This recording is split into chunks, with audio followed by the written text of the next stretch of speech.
This channel does not promote any violent, harmful, or illegal activities. All content provided by this channel is meant for an educational purpose only. আজ Shakespeare সরণি থানায় হাজিরা দিচ্ছেন না নিখিল রঞ্জন দে।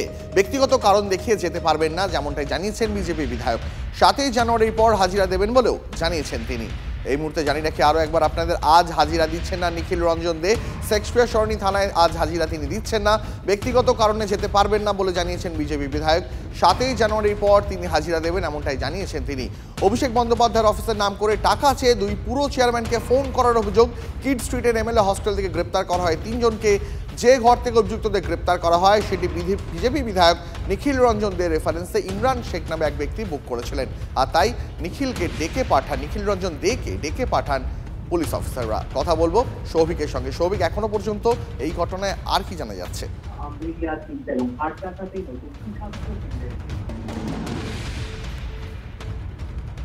আরও একবার জানিয়ে রাখি আপনাদের, আজ শেক্সপিয়ার সরণি থানায় হাজিরা দিচ্ছেন না বিজেপি বিধায়ক নিখিল রঞ্জন দে। ব্যক্তিগত কারণে যেতে পারবেন না এমনটাই জানিয়েছেন বিজেপি বিধায়ক।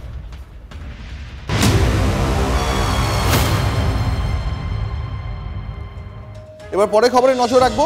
ঠিক মতন খাবার পায়নি জিনাত, টানা 9 দিন ধরে তারা খেয়ে ঘুরে ঘুরে ক্লান্ত বাঘিনী।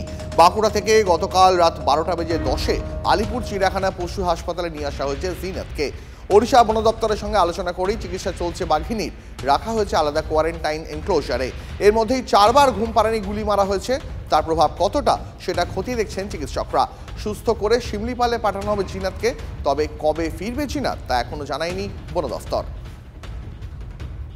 টানা 9 দিন পরে জিনাত বাঘিনীকে নিয়ে আসা হলো আলিপুর জু চিকিৎসালয়ে।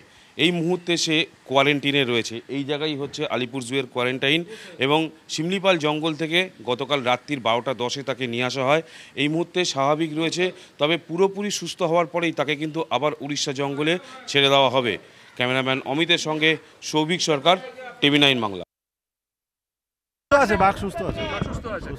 এই মুহূর্তে কি বেহুশ অবস্থায় আনা হয়েছিল? না না, এখন সচেতন আছে, এখন সেন্স আছে, এখন সেন্স আছে। এখানে কিসের জন্য আনা হলো? অনেক দিন ধরে 22 দিন ধরে বাইরে বাঘটা ঘুরছে, তো তাকে একটু ট্রিটমেন্ট করতে হবে, দেখতে হবে ঠিকঠাক আছে। বাংলায় ঢোকার 9 দিন পর বাগে এলো বাঘিনী। 4 নম্বর ঘুমপাড়ানি গুলিতে অবশেষে নিস্তেজ হয়ে পড়ল জিনাত। বাঁকুড়া রানীবাঁধের গোসাইডিগি জঙ্গলে ঘুমন্ত বাঘিনীকে খাঁচাবন্দি করলেন বনকর্মীরা। অবশেষে 214 ঘন্টার যুদ্ধ পরিসমাপ্তিতে পৌঁছল।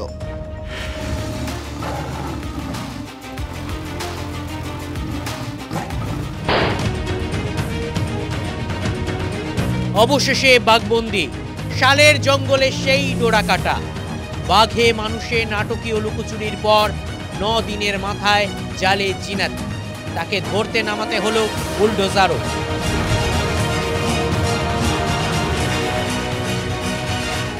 ওড়িশা শিমলিপাল রিজার্ভ ফরেস্ট থেকে যে ট্রাঙ্কুলাইজিং টিম এসেছিল, সেই ট্রাঙ্কুলাইজিং টিম তারা ভেতরে প্রবেশ করেন এবং 3:58 নাগাদ ঘুমপাড়ানি গুলি করা হয় জিনাতকে, এবং সেই ঘুমপাড়ানি গুলি সরাসরি গিয়ে লাগে জিনাতের শরীরে, আর তাতেই ধীরে ধীরে শিথিল হতে শুরু করে জিনাতের শরীর। এবং তারপরই বন দপ্তরের কর্মীরা একেবারে গোসাইডির জঙ্গলে ঢুকে জিনাতকে ধরে ফেলে। দীর্ঘ প্রচেষ্টার পরে ওড়িশার শিমলিপাল থেকে বেরিয়ে আসা জিনাতের বেঙ্গল সাফারি শেষ হলো বাঁকুড়ার রানীবাঁধে। গোসাইডিহির জঙ্গলে 3 জেলা ঘুরে বনকর্মীদের কাল ঘাম ছুটিয়ে অবশেষে কাবু করা গেল বাঘিনীকে। झारखंड, वेस्ट बंगाल बहुत मेहनत गया है डिपार्टमेंट स्टाफ का एंड उड़ीसा स्टाफ का भी। सबको बहुत बहुत धन्यवाद। বাঘ এখন খুব ভালো কন্ডিশন আছে, হেলদি আছে, ভেটেরিনারি ডাক্তার চেক করেছে, অ্যানিমাল ইজ ভেরি গুড, কোনো অসুবিধা নেই। আমরা সেফ কাস্টাডি নিয়ে যাচ্ছি।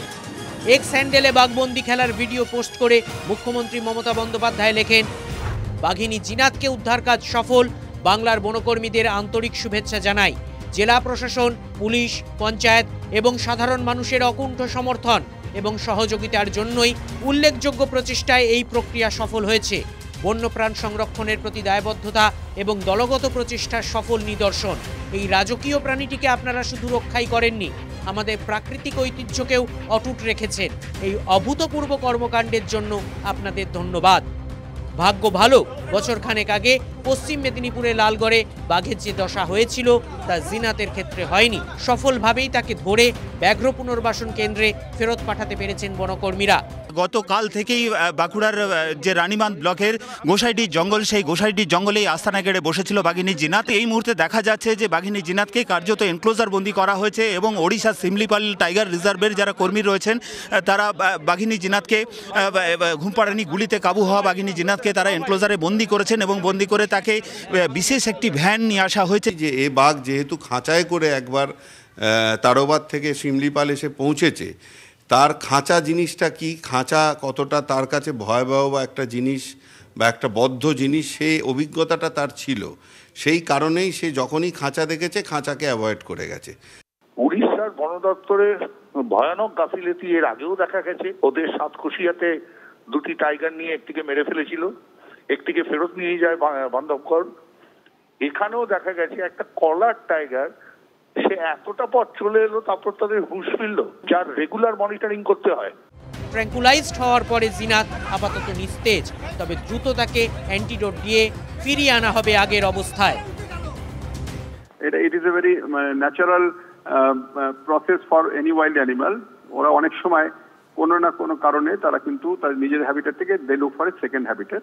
বাঁকুড়া থেকে ক্যামেরায় বুধন কর্মকারের সঙ্গে হীরক মুখার্জি, TV9 বাংলা।